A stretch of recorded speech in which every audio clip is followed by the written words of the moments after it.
Hello दोस्तों, हमारे channel में आपका स्वागत है। आप अगर हमारे चैनल में नए हैं तो लाइक सब्सक्राइब शेयर जरूर करें। धन्यवाद। श्री कृष्ण भगवान द्वारका में रानी सत्यभामा के साथ सिंहासन पर विराजमान थे। निकट ही गरुड़ और सुदर्शन चक्र भी बैठे हुए थे। तीनों के चेहरे पर दिव्य तेज झलक रहा था। बातों ही बातों में रानी सत्यभामा ने श्री कृष्ण से पूछा कि हे प्रभु, आपने त्रेतायुग में राम के रूप में अवतार लिया था। सीता आपकी पत्नी थी, क्या वे मुझसे भी ज्यादा सुंदर थी? द्वारकाधीश समझ गए कि सत्यभामा को अपने रूप का अभिमान हो गया है। तभी गरुड़ ने कहा कि भगवान, क्या दुनिया में मुझसे भी ज्यादा तेज गति से कोई उड़ सकता है? इधर सुदर्शन चक्र से भी रहा नहीं गया और वे भी कह उठे कि भगवान, मैंने बड़े बड़े युद्धों में आपको विजयश्री दिलवाई है, क्या संसार में मुझसे भी शक्तिशाली कोई है? भगवान मन ही मन मुस्कुरा रहे थे। वे जान रहे थे कि उनके इन तीनों भक्तों को अहंकार हो गया है और इनका अहंकार नष्ट करने का समय आ गया है। ऐसा सोचकर उन्होंने गरुड़ से कहा कि हे गरुड़, तुम हनुमान के पास जाओ और कहना कि भगवान राम माता सीता के साथ उनकी प्रतीक्षा कर रहे हैं। गरुड़ भगवान की आज्ञा लेकर हनुमान को लाने चले गए। इधर श्री कृष्ण ने सत्यभामा से कहा कि देवी, आप सीता के रूप में तैयार हो जाएं, और स्वयं द्वारकाधीश ने राम का रूप धारण कर लिया।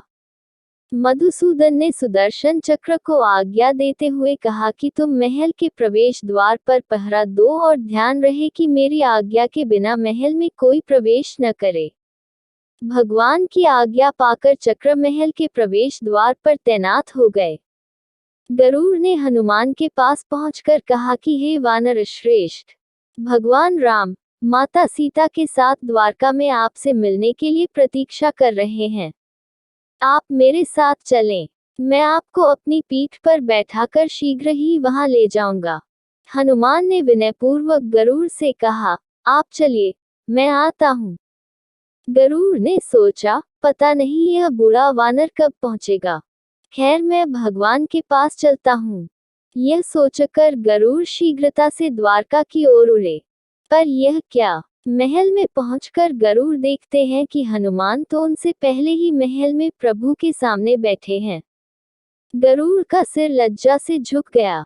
तभी श्री राम ने हनुमान से कहा कि पवन पुत्र, तुम बिना आज्ञा के महल में कैसे प्रवेश कर गए?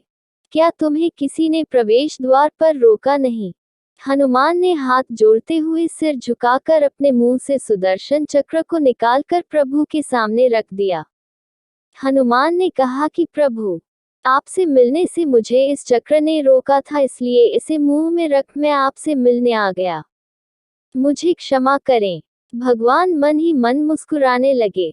हनुमान ने हाथ जोड़ते हुए श्री राम से प्रश्न किया, हे प्रभु, आज आपने माता सीता के स्थान पर किस दासी को इतना सम्मान दे दिया कि वह आपके साथ सिंहासन पर विराजमान है?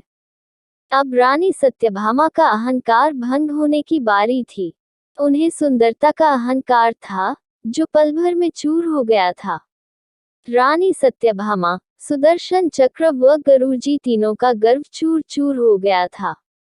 वे भगवान की लीला समझ रहे थे। तीनों की आंखों से आंसू बहने लगे और वे भगवान के चरणों में झुक गए। अद्भुत लीला है प्रभु की। अपने भक्तों के अहंकार को अपने भक्त द्वारा ही दूर किया उन्होंने। सार, जीवन में कभी भी अहंकार नहीं करना चाहिए। जरूरी नहीं है कि आज जो आपके पास है वह कल भी होगा।